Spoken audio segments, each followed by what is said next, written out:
Bruno Janson, alors, administrateur CITA. Bonjour Bruno. Bonjour. Aziz Atié, responsable du pôle décontamination, déconstruction, démantèlement du CETEC, l'entreprise CETEC. Bonjour Aziz.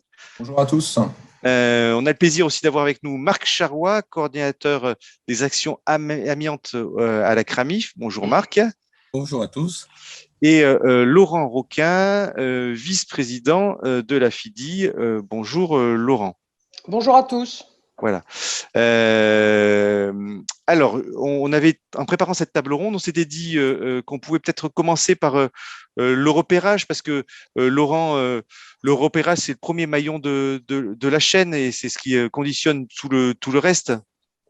Oui, alors effectivement, merci de me permettre d'entamer les débats. Le repérage amiante, effectivement, c'est le premier maillon d'une chaîne vertueuse. D'autant plus lorsque les bâtiments sont complexes ou que les bâtiments reçoivent du public, puisque c'est la thématique de cette conférence. Et une des problématiques importantes des bâtiments occupés ou des bâtiments complexes, eh bien, c'est que pour parfaire des opérations de repérage amiante avant travaux ou avant démolition, eh bien, il faut idéalement que les locaux soient vides d'occupants. Et c'est une des premières complexités, soit vides d'occupants, soit libérés de toute contrainte de sécurité incendie, d'armement des réseaux et de possibilités d'accessibilité à l'ensemble des locaux, ce qui fait une complexité pour ces typologies de locaux objets de la conférence.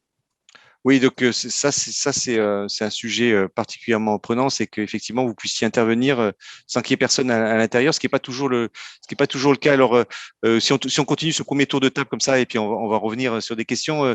Aziz, vous intervenez sur des gros bâtiments et vous avez en tout cas ce qu'on voulait avoir comme témoignage, c'est les IGH en copropriété. Notamment, vous êtes intervenu sur la tour Montparnasse. Donc comment on fait sur des bâtiments comme ceux-là pour, comme disait Laurent, pour intervenir libre d'occupants? Dans des bâtiments en copropriété, y compris des IGH, on va avoir des zones en ERP, des commerces en pied de tour ou des zones pouvant servir à des cours ou à des éducations recevant du public. Et donc, comme le disait Laurent, il faut vraiment anticiper les phases de diagnostic et donc adapter les horaires souvent des diagnostiqueurs. Ça, c'est quelque chose que le maître d'œuvre prend en compte justement dans ses discussions avec le maître d'ouvrage. Et ensuite, il faut savoir organiser les travaux afin de justement prendre en compte ces avoisinants, ces locaux toujours occupés ou nécessitant encore des accès pour des personnes extérieures. Donc, en général, ce qu'il faut vraiment prévoir dès le départ, c'est des zones tampons, avoir une connaissance aussi complète des réseaux du bâtiment, de l'aérolique du bâtiment, des zones de travaux pour pouvoir en fait anticiper toutes les phases de déconnexion et garantir vraiment la sécurité des intervenants, mais aussi des occupants, du reste des occupants du bâtiment. On réfléchit aussi très souvent à adapter l'affichage réglementaire.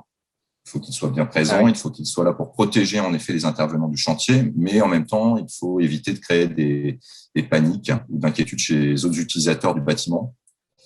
Voilà, donc c'est toutes ces étapes-là qu'il faut bien prendre en compte dès les études, dès la phase de conception.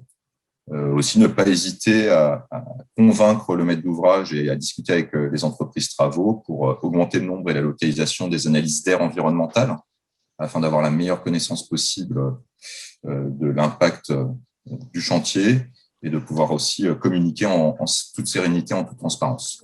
Oui, donc un des premiers secrets, c'est effectivement bien anticiper sur des chantiers qui vont être complexes, et notamment sur la tour Montparnasse. En plus, il y a une complexité, c'est que c'est au-delà d'avoir des ERP, il n'y a pas de logement, je crois, dans la tour Montparnasse. Il y a pas mais c'est une copropriété en plus. Donc c'est une copropriété. Il y a plusieurs. Tout un phasage aussi à réaliser, comme le disait Laurent, en particulier sur les phases de diagnostic, c'est assez complexe à organiser. Ouais.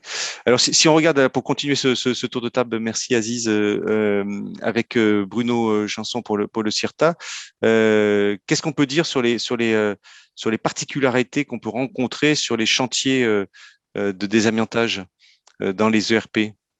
La particularité pour une entreprise de travaux, c'est surtout d'être très vigilant sur son analyse de risque. Comme l'a dit Aziz, il va falloir être vigilant à augmenter le nombre d'analyses d'air environnementales pour bien maîtriser justement le chantier avec les avoisinants. Et après, vous avez tout ce qui va être aérolique. Je crois qu'on en reparle un peu plus tard. C'est dans les difficultés dans les tours notamment à maîtriser l'aérolique ou les entrées d'air quand on traite des plateaux entiers. On n'a pas forcément d'entrée d'air, donc il faut des fois déposer une partie du mur rideau pour pouvoir aussi faire des entrées d'air. Ça nous est déjà arrivé. Et vous avez aussi tout ce qui peut être aussi coltinage des déchets. Surtout quand vous intervenez dans des ERP avec des copropriétés où vous avez peut-être des étages ou des parties de bâtiments qui sont occupés. Donc, il faut peut-être intervenir de manière différente pour pouvoir éviter que les déchets amiantes puissent convoyer par la même zone publique chantier. Et après, vous avez aussi très souvent un travail en horaire décalé, un peu comme les diagnostiqueurs, on disait tout à l'heure avec Laurent.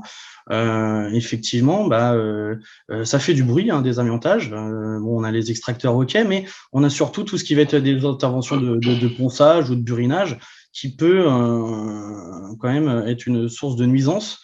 Donc, on a toutes ces petites particularités à prendre en compte. Ouais.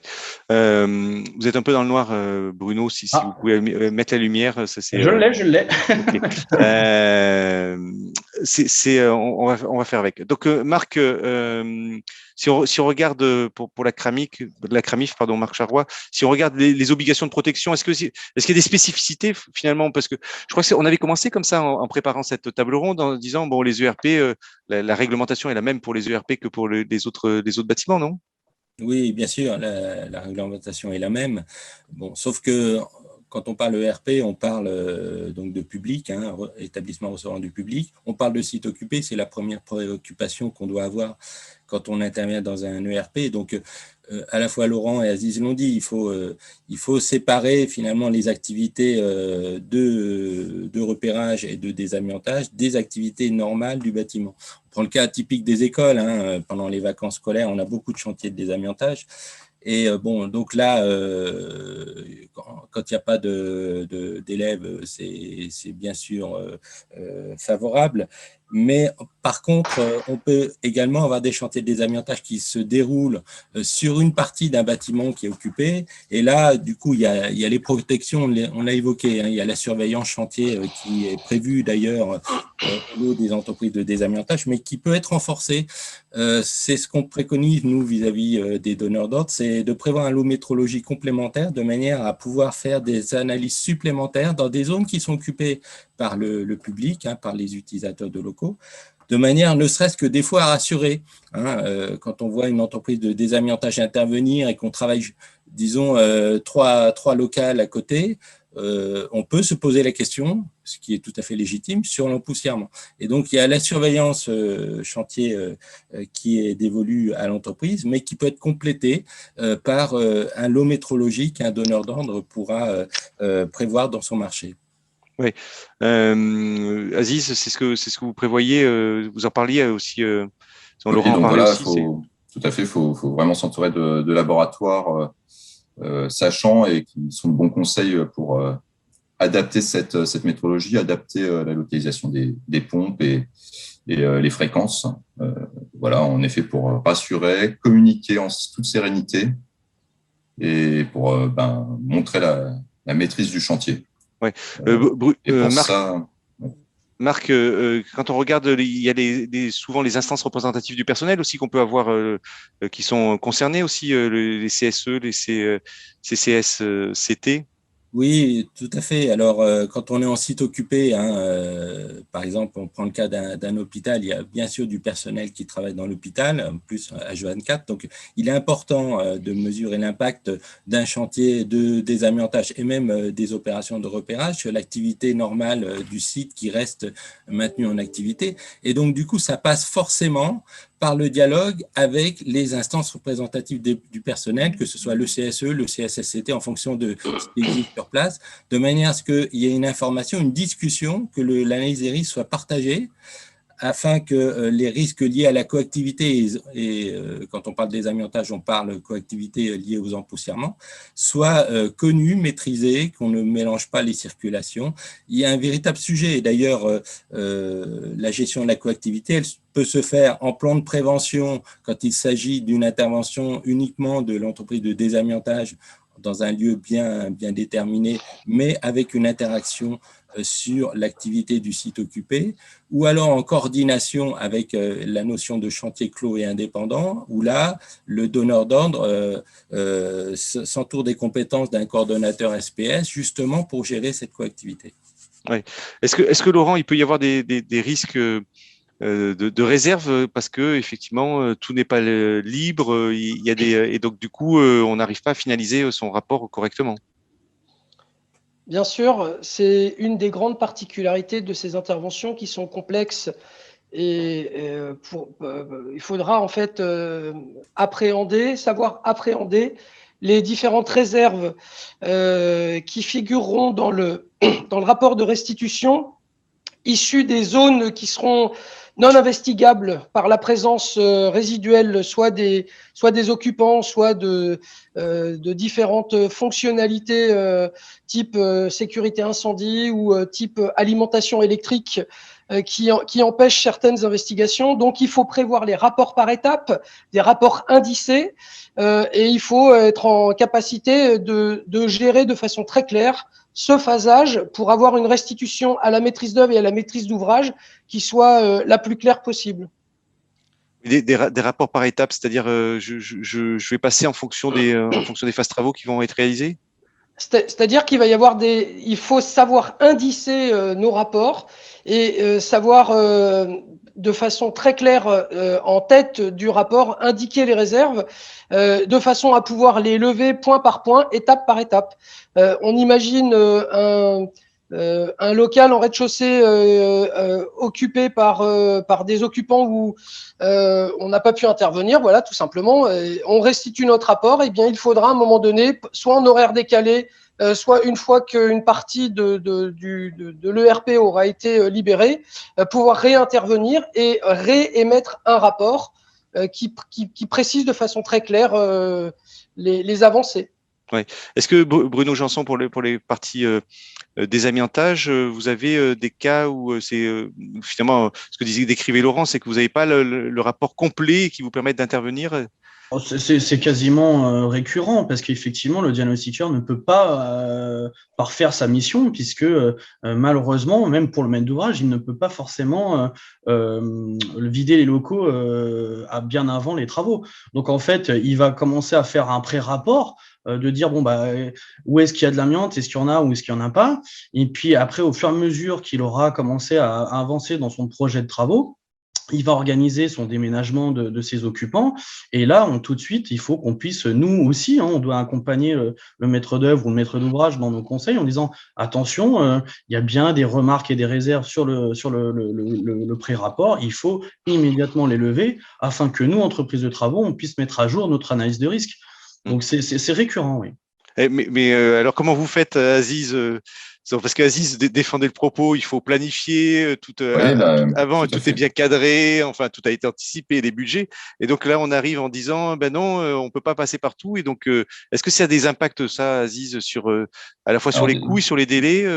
C'est quoi ces générateurs, donc ces petites inconnues sont génératrices d'incertitudes sur les plannings et sur les budgets. Donc, il ne faut pas hésiter, quand on est maître d'ouvrage, à réaliser le maximum d'interventions de diagnostics complémentaires sur des horaires décalés. Ne pas hésiter à faire des interventions avec risque amiante, sous le régime de la sous-section 4, en horaire décalé, faire un démontage de façade, faire une intervention avec le responsable de la maintenance ascenseur pour aller le plus loin possible dans le diagnostic, intervenir avec un étancheur pour aller regarder ce qui se passe en toiture. Donc voilà, il ne faut pas hésiter à avoir cette dépense en amont pour pouvoir lever au maximum ses doutes.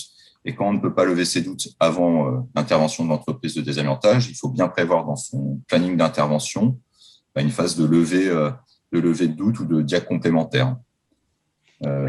Pour ça nécessite de s'entourer de personnes en capacité de planifier, donc d'un OPC, d'un maître d'œuvre d'exécution qui sont là pour justement bien prendre en compte tous ces jalons et pouvoir garantir, malgré ces incertitudes, une maîtrise du planning. Oui. Quand on regarde, Marc, finalement l'OPC, alors pour décrire finalement les opérateurs, il y a les coordinateurs SPS aussi. Est-ce qu'il y a un changement par rapport pour les ERP par rapport aux autres bâtiments? Non, la réglementation est globalement la même. On met l'accent, bien sûr, sur le fait qu'on ne peut pas, à la fois, Laurent l'a dit, hein, on a des difficultés à faire des repérages en site occupé. Ce qui est clair, en tout cas, c'est qu'on ne peut pas faire de désamiantage en site occupé. Donc, ça veut dire qu'il y a une planification. Hein, ils en parlaient, si on prend le cas de Montparnasse, c'est un peu emblématique, mais on ne peut pas envisager un désamiantage de Montparnasse. Imaginez des personnes qui prennent l'ascenseur, qui traversent une zone en désamiantage pour aller travailler 3 étages plus haut. Ça, c'est inconcevable parce qu'il y a aussi des suggestions sur le risque incendie, alors à la fois pour le personnel qui occupe les locaux, mais également pour les salariés. Il s'agit, par exemple, pour Montparnasse, de pouvoir évacuer le chantier dans de bonnes circonstances et en toutes conditions de sécurité pour le personnel de chantier qui intervient. Donc, en clair, quand on fait des travaux de désamiantage, on ne peut pas l'envisager avec des flux traversant le chantier de désamiantage. C'est pour ça qu'il faut bien isoler les opérations et ça veut dire qu'il faut une planification très rigoureuse quand on parle d'opération tiroir. Et donc, le rôle de l'OPC en relation avec le maître d'œuvre et le donneur d'ordre et le coordonnateur, c'est aussi de planifier de manière à ce qu'on n'ait pas cette superposition de tâches qui est, c'est le SPS qui attire l'attention en chantier clos et indépendant, mais l'OPC qui gère le planning doit prendre cette dimension-là. D'ailleurs, on préconise pour les opérations complexes et en ERP, on préconise aux donneurs d'ordre de s'entourer des compétences de maître d'œuvre ou d'AMO amiante qui ont les connaissances nécessaires pour gérer ces flux finalement. Oui, on va en discuter tout à l'heure avec Minos Group, hein, effectivement, sur les maîtres d'œuvre amiantes. Hein. Finalement, c'est des chantiers qui sont très complexes et donc, du coup, il faut avoir des opérateurs spécialisés. On en parlait, là, vous en avez parlé, Marc, vous aviez un petit point de divergence quand on avait préparé je dirais pas point de divergence. En tout cas, on a eu une discussion entre vous et le désamianteur sur, par exemple, sur les cas dans les hôpitaux, parce que effectivement, comment on fait la réglementation imposerait plutôt de vider le bâtiment, mais on peut pas effectivement le faire dans certains cadres. Ah ben, de toute façon, enfin, les hôpitaux, c'est peut-être le cas particulier des ERP quand il s'agit de désamiantage. C'est très complexe. Un hôpital, ça vit H24. Hein, donc, du coup, vous avez forcément de la coactivité relativement importante et également sur la gestion des flux, hein, des approvisionnements, des déchets. Je crois que c'est Bruno qui en parlait tout à l'heure. Les déchets, clairement, ça doit être également organisé parce que sur un chantier de désamiantage, on génère énormément de déchets et ça aussi, ça va s'ajouter aux déchets qui sont les déchets spécifiques des hôpitaux. Donc, quand on est enfin, dans des ERP très complexes comme les hôpitaux, forcément, il y a une gestion à la loupe finalement de tous les flux. Hein. Bruno, sur les hôpitaux, là, vous travaillez sur des hôpitaux aussi Oui, c'est pas un point de divergence qu'on a, bien au contraire. Si on travaille en toute intelligence, il faut qu'on travaille en toute intelligence tous les acteurs de la filière et les instances. Nous, actuellement, en plus, on fait un hôpital en site occupé, hein, et puis qu'on va redémarrer dans peu de temps sur une deuxième phase, où en plus, il traite du problème du cancer de l'amiante. Donc, pour une entreprise de travaux intervenir là-bas, c'est quand même quelque chose d'assez complexe. Nous, ce qu'on avait proposé, et ce qui a été acté d'ailleurs par le maître d'ouvrage, et je trouve que c'est une solution quand même qui est pas trop mal, où il faut se pencher dessus, c'est que nous avons créé une zone tampon intermédiaire entre la zone travaux et la zone publique. C'est-à-dire que toutes les pièces périmétriques qui sont juste apposées à la zone de travaux sont vides. Parce que là, on va avoir la possibilité de pouvoir vider une ou on va dire 5 pièces au lieu de vider tout un bâtiment. le maître d'ouvrage arrive à se coordonner pour pouvoir laisser place parce que il n'a pas le choix, il sait très bien qu'il doit faire ses travaux. Donc, on a trouvé ce système de zones tampons. Et puis, pour tout ce qui est justement garantir la sécurité incendie et tout ce qui est déchets, on a carrément créé des sapines de secours, des lifts pour évacuer les déchets, etc., complètement en dehors de la zone du public. Donc, c'est une lourde gestion pour le maître d'ouvrage, c'est quand même des coûts aussi, mais c'est vrai que dans les cas particuliers des hôpitaux, on ne peut pas y échapper, quoi. Oui, et ces coûts, on a une idée des surcoûts que ça génère finalement d'avoir comme ça des interventions. Ouais, ça dépend de la surface de travaux, etc. Mais tout de suite, on peut avoir des 20-30% plus cher parce que justement, on met du suivi de métrologie en plus, parce qu'on met des moyens de coltinage par des sapines qui a un coût, ou des lifts, etc. Donc oui, effectivement. Mais après, ça dépend de la taille, de la hauteur du chantier. Donc c'est entre 20-30% selon les cas de surcoût. Allez, on a un petit quiz. Vous savez, c'est des nouvelles choses qu'on fait. Je vois regarder avec des gros yeux sur les grands circuits, chers conférenciers. On a un petit quiz là, qui va nous permettre d'alimenter la discussion pour le public qu'on a fait pour vous sur l'amiante, alors qui est pas spécifique ERP, mais on va pouvoir en discuter et je vous permets de voter. Alors, vous avez 2 questions. Voilà, vous allez les voir, hein, les questions. Vous les voyez, elles sont affichées normalement sur votre écran. Pour réaliser le capsulage des matériaux contenant de l'amiante, l'entreprise qui intervient doit être certifiée sous section 3 ou sous section 4. Donc, on vous laisse répondre. Allez-y, hein, répondez. La valeur limite d'exposition professionnelle, VLEP, amiante, est de une fille par litre d'air, 10 ou 100. Comme ça, on va voir le niveau du public qu'on a. J'ai l'impression que tout le monde est au top sur ces interventions. Et puis, vous allez pouvoir commenter. Allez, je vous laisse 5 secondes. Donc, 4, 3, 2, 1, 0.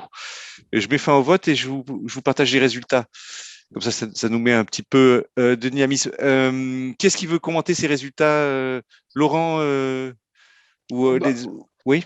Je préfère laisser Aziz commenter. Allez, Aziz. Des très bons résultats hein, sur le quiz. Sympa ce petit quiz. On a affaire à des voilà, oui, pour. Alors, est-ce qu'on est d'accord que c'est la sous-section 3 pour réaliser l'encapsulage des matériaux contenant l'amiante, l'entreprise qui intervient doit être certifiée sous section 3 hein. Tout à fait, elle devra déposer un plan de retrait ou d'encapsulage. Ouais. Faire intervenir ces opérateurs. La petite complexité ou la petite chose en plus lorsqu'on fait de l'encapsulage, c'est que l'entreprise soit aussi assurée par rapport aux matériaux qu'elle va mettre en place pour réaliser cet encapsulage. Oui. Est-ce qu'il y a des cas particuliers sur là je laisse le sondage. Il y a des cas particuliers sur l'encapsulage dans les ERP Bruno? Non. Non, pas de rien de spécial à dire. Et ensuite, la deuxième question, c'était la valeur limite d'exposition professionnelle, VLEP amiante, et 2, 10 fibres par litre, c'est bien ça? Oui, alors peut-être une précision, hein, c'est 10 fibres par litre sur 8 heures, ce qui la différencie de la mesure instantanée, si on veut bien, qui est la mesure santé publique de 5 fibres par litre. D'accord, ça c'est bien clair pour ce sujet-là. On parlait tout à l'heure aussi, c'est vous qui en avez parlé, Marc, les compétences en sécurité incendie, parce que et aussi pour Aziz dans le tour Montparnasse, c'est que est-ce qu'aujourd'hui il y a une formation, une qualification particulière pour les opérateurs de repérage, pour les entreprises qui interviennent dans des immeubles qui seraient des JGH et sur lesquels il y a des obligations en termes de sécurité incendie. Laurent? Oui, c'est effectivement un point que je voulais aborder et souligner. Bien évidemment, l'opérateur de repérage pour intervenir, il devrait être certifié amiante mention. Ça, c'est dans le cadre de tout repérage avant travaux.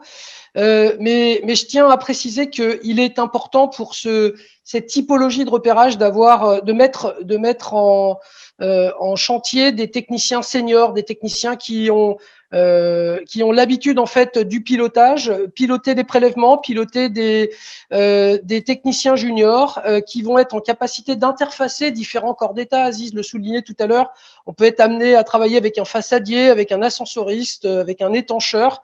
Il faut avoir une habitude de cela, être en capacité de commander une nacelle pour pouvoir intervenir à des niveaux de hauteur particuliers, mais il faut également aussi des techniciens qui sont en capacité d'intervenir dans des réunions de chantier pour organiser la transparence des échanges, préciser la restitution des rapports et les différentes étapes.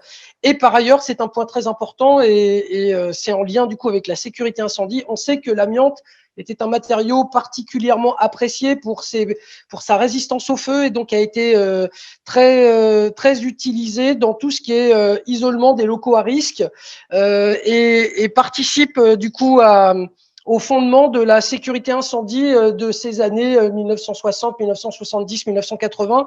Et donc, il est très important pour les opérateurs de repérage qui interviennent dans ces bâtiments complexes d'avoir des notions de sécurité incendie, de savoir identifier des clapets, des volets coupe-feu, des réseaux qui doivent être sécurisés quand ils traversent une paroi coupe-feu 2 heures ou une paroi coupe-feu 3 heures.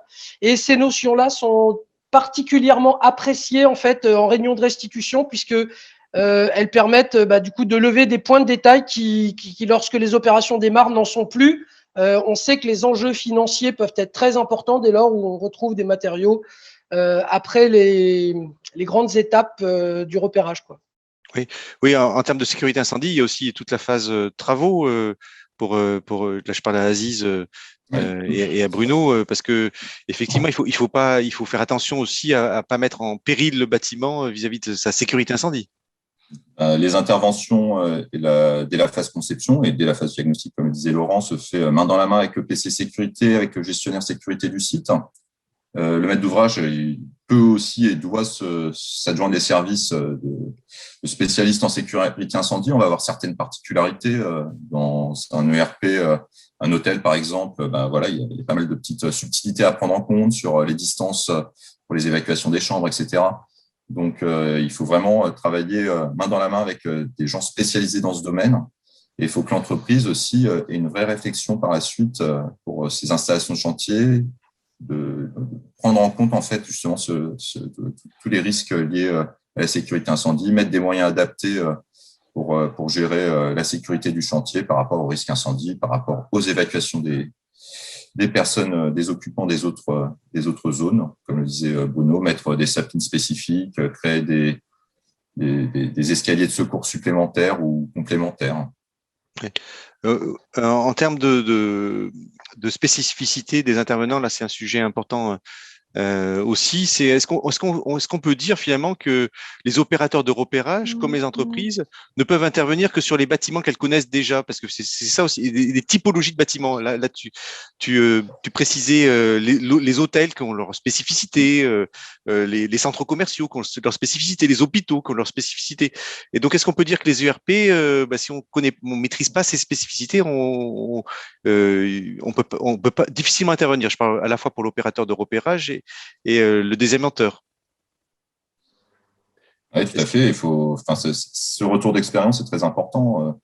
Et en effet, il permet aux diagnostiqueurs, comme le disait Laurent, d'appréhender dès le départ les matériaux un peu spécifiques, les méthodologies aussi d'intervention. En effet, on doit intervenir en accord avec un PC sécurité, en accord avec un gestionnaire de site et souvent avec d'autres corps d'État, un étancheur, un ascensoriste. Donc, c'est d'organisation. Et pour le désamianteur par la suite, c'est aussi avoir des méthodes, des modes opératoires, des processus adaptés au chantier et aux spécificités du chantier en ERP. Oui. Est-ce que vous, Marc, au niveau de la CRAMIF, vous avez une vigilance particulière sur des entreprises, des opérateurs de repérage? Je sais que vous n'êtes pas la directe, hein, il faut dire d'ailleurs, c'est plus la directe maintenant, c'est la DRITS, c'est ça. Mais est-ce qu'il y a un point de vigilance particulier à avoir si on devait donner un conseil pour les maîtres d'ouvrage pour la sélection à la fois des opérateurs de repérage et des entreprises qui pourraient intervenir? Déjà, c'est d'identifier les compétences qu'ils ont autour d'eux, hein, et s'enquérir des compétences. On parlait tout à l'heure de maître d'œuvre amiante ou d'AMO, ça c'est un premier point.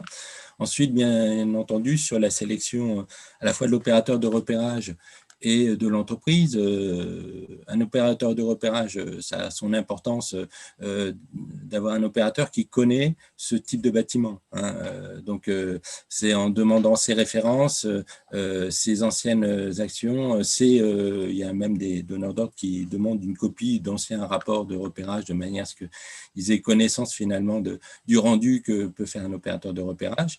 Mais c'est sûr que si on reprend le cas des écoles ou des hôpitaux, en matière de sécurité incendie, par exemple, un opérateur de repérage qui est déjà intervenu dans ce type de locaux, on sait qu'il sera forcément plus pertinent. Donc, le donneur d'ordre, lui, il doit demander les compétences, finalement, l'expérience de l'opérateur de repérage. On a eu un chantier il y a environ 3 ans de ça à Paris, je crois que c'était dans le 8e arrondissement, où il y a eu un feu qui est parti d'un chantier de désamiantage et qui a pollué tout le bâtiment. C'était un bâtiment, alors c'est un peu hétéroclite parce que c'était à la fois des logements collectifs, à la fois des bureaux, à la fois une crèche au rez-de-chaussée. Ça a mis je ne sais plus combien de mois avant de pouvoir restituer le bâtiment à ses occupants parce qu'on avait une pollution à l'amiante du fait de cet incendie.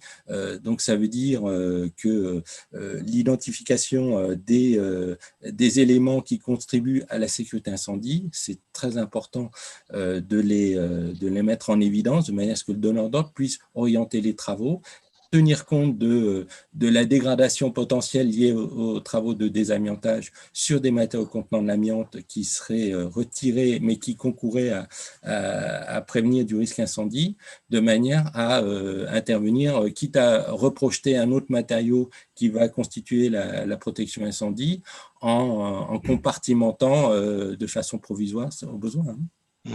Oui, sur les risques incendies, sur les immeubles de grande hauteur, Aziz, est-ce que des fois on a des difficultés parce qu'on doit désamianter ou on doit et pour autant on peut pas le faire parce qu'on n'a pas de matériaux de substitution qui permettrait de laisser la sécurité incendie nécessaire sur le bâtiment?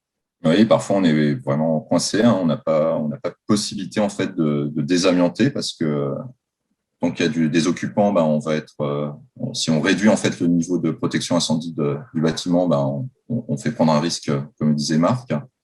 Donc, parfois, il y a vraiment des cas où il faut réfléchir à une autre façon de faire le chantier.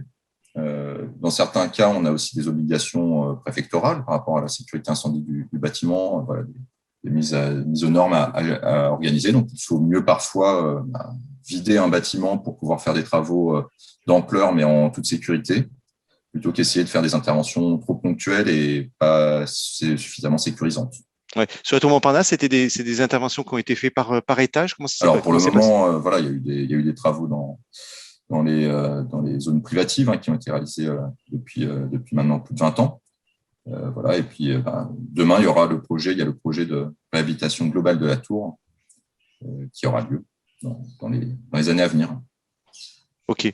Alors sur Bruno. Si je peux intervenir pour compléter ce que disaient Marc et Aziz pour le maître d'ouvrage pour faire son choix. Bien sûr, il y a les références, comme ça a été dit. Moi, j'insiste aussi sur les mémoires techniques des entreprises. Parce que ok, un prix, c'est vrai. À l'école, ok, on va dire que toutes les entreprises de désamiantage de France normalement savent le faire. Mais ce qui est plus important, c'est la description de sa méthodologie de travail dans son mémoire technique et notamment insister sur les plans d'installation, les pics. Et donc, sur les pics, de bien faire voir les cheminements du personnel, des déchets, voir où est-ce qu'on met nos protections, par exemple nos cloisons de séparation par rapport au public. Voilà, donc peut-être insister auprès des maîtres d'ouvrage de dire faites très attention, entourez-vous de gens compétents, comme ça a été dit, assistants, maître d'ouvrage ou maître d'œuvre, mais aussi surtout qu'on analyse beaucoup plus les mémoires techniques pour voir qu'est-ce qui a été prévu par l'entreprise de travaux en termes de sécurité et en termes de méthodologie. Après, pour revenir aussi sur la tour Montparnasse ou d'autres tours, par rapport aux produits de substitution et on ne peut pas faire des avantages. Il arrive aussi très souvent, parce que les tours sont assez âgées maintenant, hein, et donc on arrive très souvent à faire des actions correctives sur les moyens de protection incendie pour pouvoir ensuite faire le désamiantage des plateaux ou quoi qu'est-ce. Donc vous voyez, tout est assez lié quand même. Donc on est quand même très porté sur la sécurité incendie dans un ERP. Et ça, c'est très important de le souligner encore. Ouais. Est-ce que donc là on a touché du doigt un sujet important qui est la sécurité, une spécificité hein, des ERP, mais on pourrait dire aussi des IGH effectivement sur les copropriétés hein, des bâtiments de grande hauteur. D'ailleurs, on avait une conférence sur la copropriété où il y avait une personne qui intervenait pour la sécurité incendie. Il nous disait qu'en moyenne sur les 20 IGH qu'ils géraient, ils avaient 3 départs de feu par an.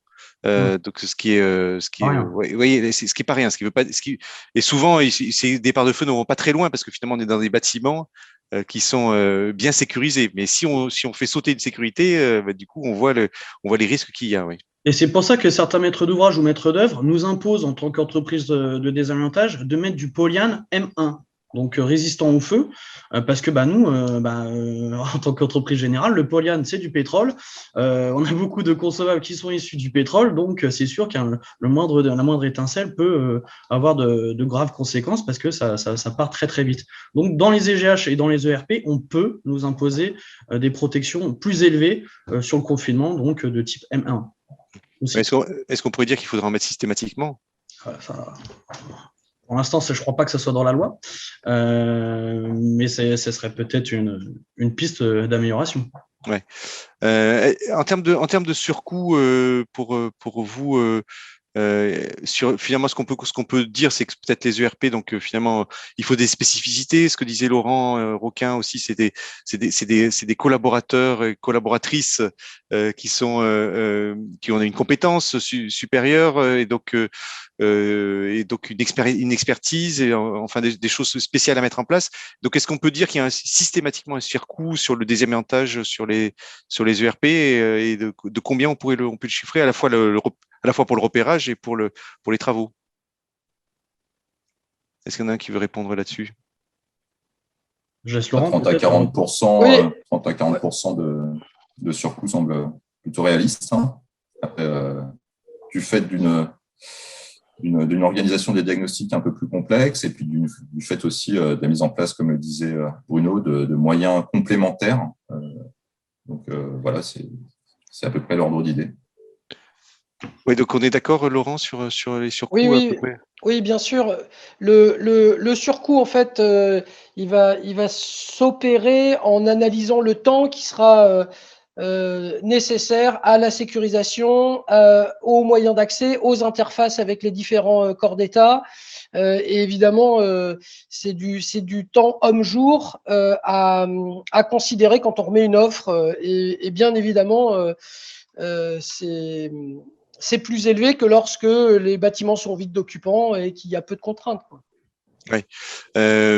Marc, finalement, il y a une protection des travailleurs, ceux qui sont sur le chantier, puis il y a une protection aussi des occupants du bâtiment. Donc, ce que vous disiez tout à l'heure aussi, la métrologie, il y a beaucoup plus de métrologie aussi à opérer. Beaucoup plus. Il y a certainement dans la stratégie d'échantillonnage de l'entreprise un point particulier qui va la conduire avec son laboratoire à augmenter les prélèvements qui sont faits en matière de métrologie. Même s'il y a un cadre réglementaire derrière, il y aura des exigences à la fois imposées par le donneur d'ordre sur une fréquence finalement des prélèvements.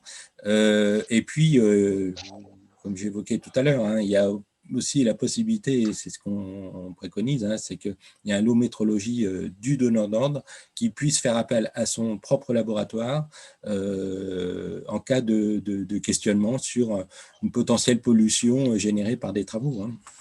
Ah oui, donc je voulais dire le donneur d'ordre pourrait s'entourer aussi d'un laboratoire pour effectivement aller faire des contrôles supplémentaires pour rassurer ses équipes. Tout à fait, c'est assez fréquent et également en sous-section 4 et peut-être même plus en sous-section 4 d'ailleurs, puisque quand on est en confinement amiante, normalement, la pollution reste à l'intérieur du confinement. Et il y a la stratégie d'échantillonnage qui a prévu une surveillance chantier périmétrique. Donc là, on a déjà une surveillance d'éventuelles pollutions qui pourraient sortir du chantier. Mais en sous-section 4, quand on est en faible empoussièrement de niveau 1, où le confinement n'est pas obligatoire, on peut se retrouver avec des incertitudes sur les empoussièrements générés par des opérations. Et donc, c'est important que le donneur d'ordre puisse réagir rapidement et faire venir un laboratoire, un préleveur et faire analyser le prélèvement de manière à avoir des résultats sur l'empoussièrement supposé. Oui, Laurent, là, un commentaire. Oui, il arrive parfois dans le cahier des charges qui relève du coup d'un chiffrage d'une opération de repérage amiante dans certaines typologies de bâtiments, d'avoir effectivement à cadrer une forme de point zéro qu'on retrouve dans les opérations de désamiantage, avant toute intervention de repérage amiante avant travaux.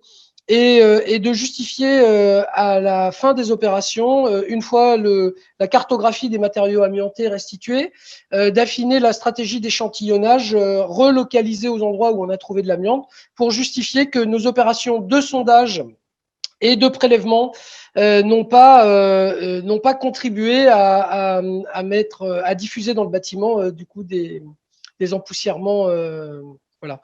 Donc, c'est déjà arrivé que dans nos opérations d'intervention, on ait un point zéro et un point de restitution après intervention sous section 4. Oui.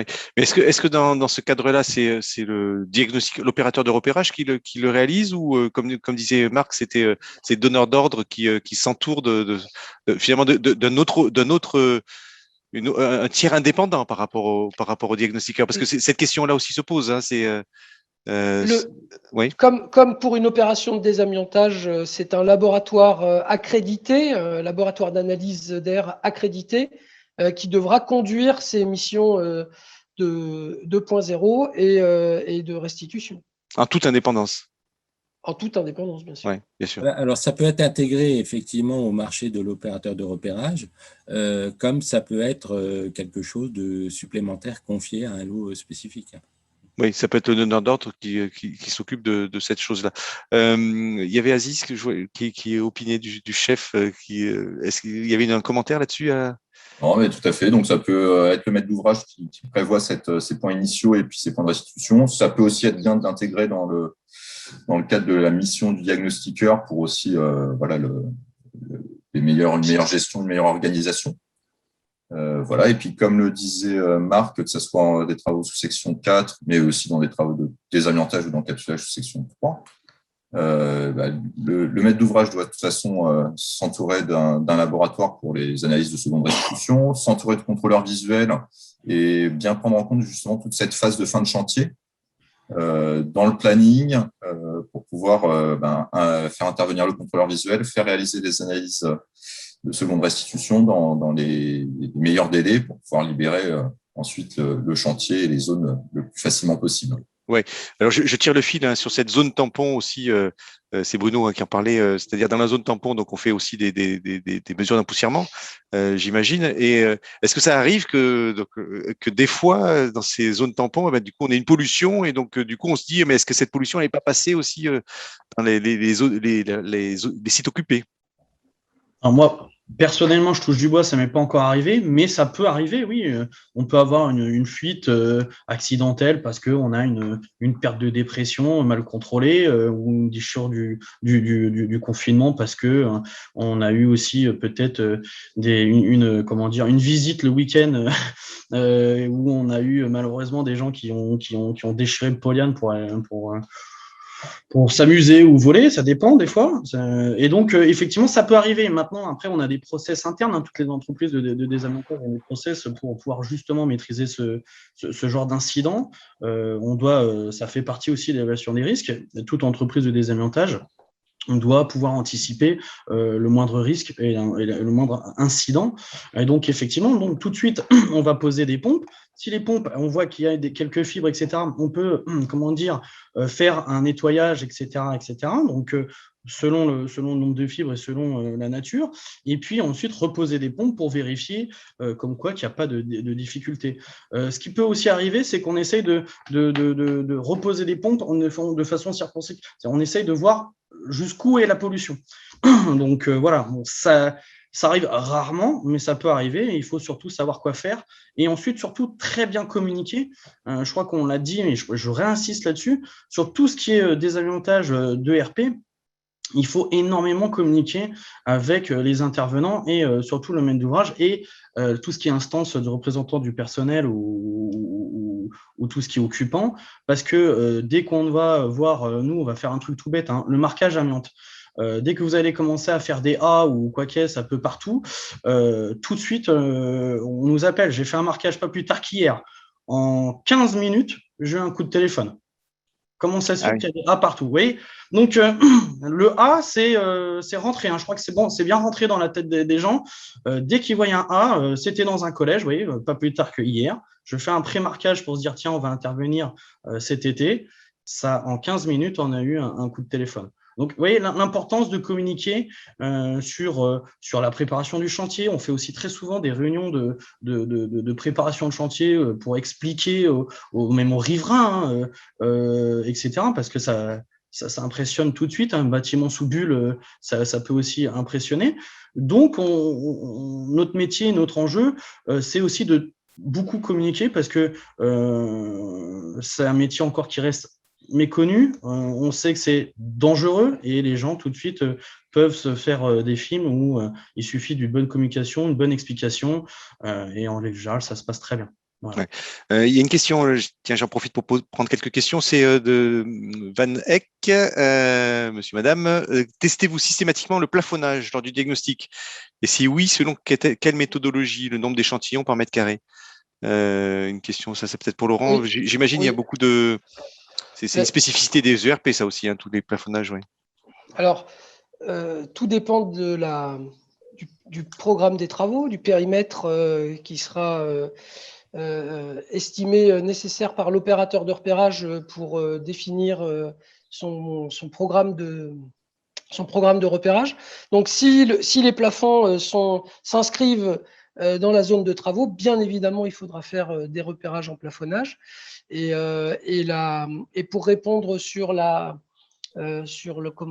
stratégie d'échantillonnage à mettre en œuvre pour des plafonds, c'est en fonction de la surface. On retrouvera ces informations dans l'annexe A de la norme 46020 qui va définir en fonction du matériau, si c'est un matériau, si c'est un produit, le nombre de sondages et la volumétrie de sondage qu'il faudra organiser.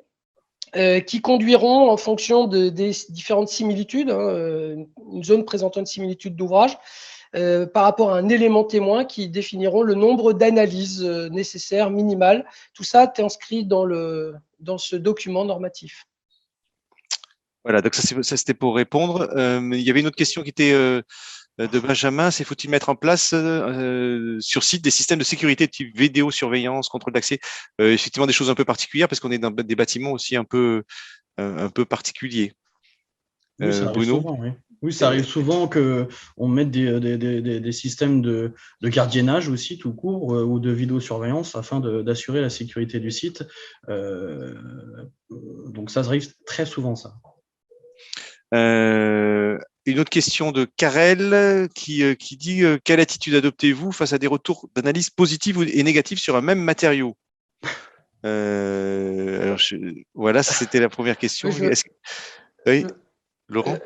La méthodologie d'intervention, en fait, c'est de procéder à un découpage de zones qui présentent des similitudes d'ouvrage.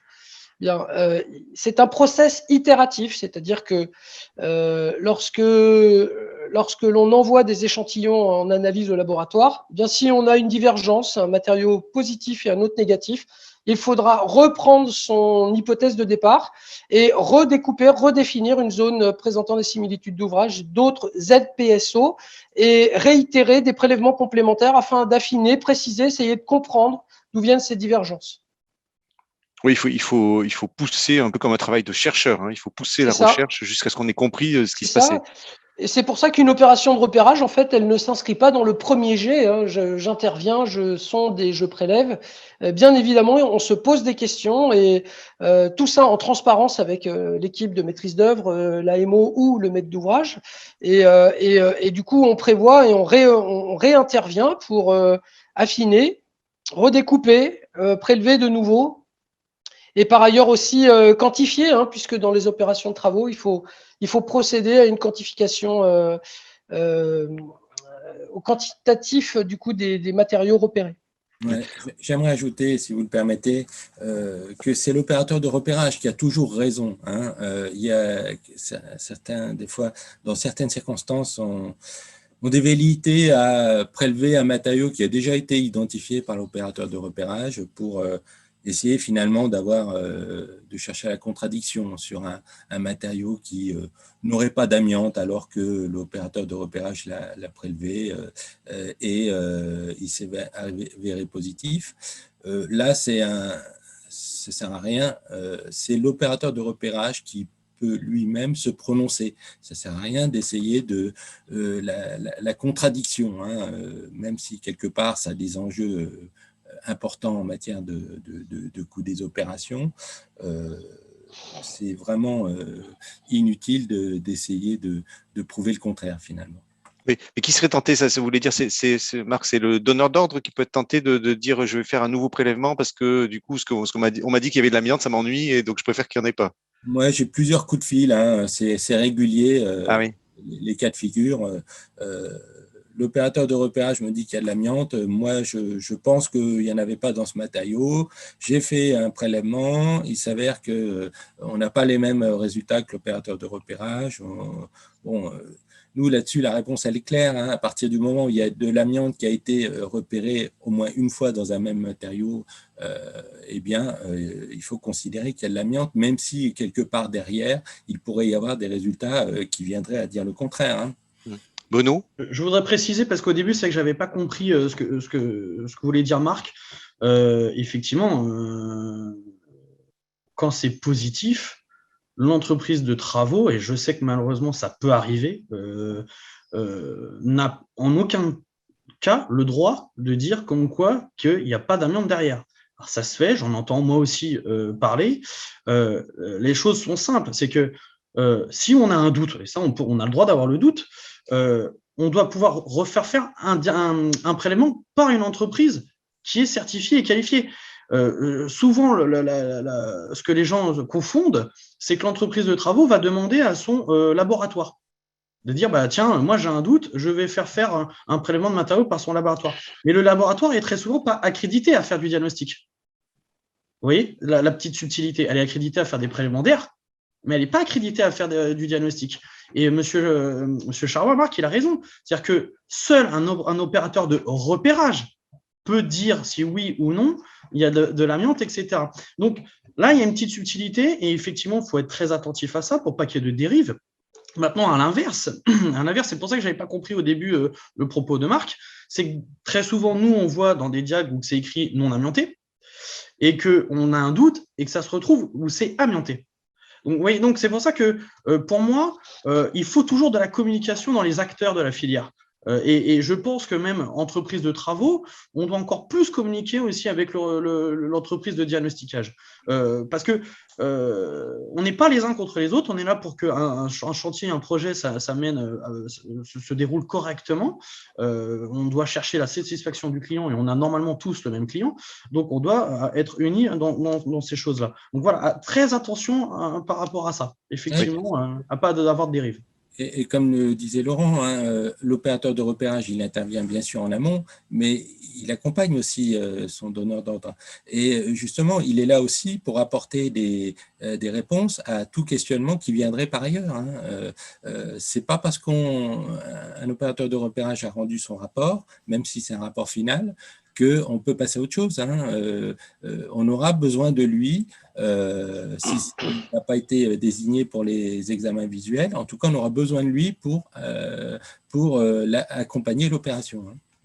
Oui, on peut imaginer qu'il y a combien d'itérations, Laurent? Alors, je pose toujours des questions de chiffres pour dire combien, mais Est-ce que par rapport à un repérage sur un bâtiment classique, hein, je veux dire, sur du logement, sur des bâtiments de logement, dans des ERP, il y a beaucoup plus d'itérations. Non, je dirais pas ça parce que dans les logements, on a des problématiques avec les enduits pelliculaires. Les enduits pelliculaires, ils viennent soit des enduits de plâtrier, soit des enduits de débulage. En gros, l'enduit, quand on va livrer le gros œuvre, il y a des défauts de jointement entre une poutre et un mur, et il peut y avoir des petits nids de cailloux. Du coup, on va mettre un enduit de débulage. Quand on va faire un prélèvement et qu'on va intervenir dans le logement, que le béton est encore accessible, et bien du coup, on peut avoir des traces d'amiante. Donc, les process itératifs, ils sont souvent liés à des matériaux mis à pied d'œuvre. Souvent, les produits manufacturés, c'est un petit peu plus simple à détourer parce que là, du coup, c'est soit l'industriel en a mis dans sa fabrication, soit il en a pas mis. Après, matériaux mis à pied d'œuvre, ça pose des problèmes de sacs d'enduit utilisés par l'artisan ou par l'entreprise de travaux à l'origine.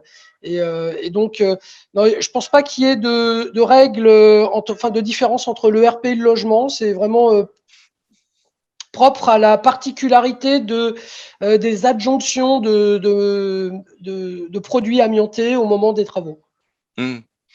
Je voyais Bruno qui. Oui, il y a pas de. Moi, je pense que c'est surtout lié à la compétence du diagnostiqueur et de l'opérateur de repérage. Des fois, vous avez des logements vides, pas forcément de RP, et vous avez 20 diagnostics après travaux. Vous voyez, avant travaux, je veux dire. Donc, c'est pas une question de typologie de bâtiment. C'est plutôt réellement la compétence de l'opérateur de repérage et de l'entreprise qui va mener à bien le diagnostic. Et après aussi les moyens qu'on lui donne. Si demain on lui donne pas trop de moyens, c'est sûr, c'est un peu compliqué. Donc voilà, ça n'a rien à voir. Oui, donc on peut avoir le mot de la fin en disant plus que jamais, tout le monde travaille dans le même dessin et même objectif. Hein, c'est la collaboration, c'est ce que disait Aziz tout à l'heure en ouverture, c'est la collaboration entre les différents acteurs pour arriver à toutes les étapes pour arriver et puis la planification d'amont. Est-ce qu'on peut dire que c'est ça finalement les ERP? C'est toujours difficile d'avoir un planning au jour près mais malgré tout, c'est important d'avoir un planning le plus précis possible. Après, il va y avoir des évolutions en cours de chantier, mais il faut vraiment avoir son fil conducteur, bien identifier toutes les étapes pour que le chantier se passe au mieux. Et puis, avoir aussi quelques zones de confort. Donc, on avait parlé des zones tampons, mais aussi sur le planning, avoir un peu de marge malgré tout. Faire les choses dans la précipitation, c'est toujours dangereux. Donc, un planning, c'est le plus en amont possible et essayer de faire évoluer avec tout le monde autour de la table. On peut aussi avoir des évolutions architecturales. Et dès qu'il y a une évolution architecturale, on en reparle avec le diagnostiqueur. Il adapte son diagnostic en fonction.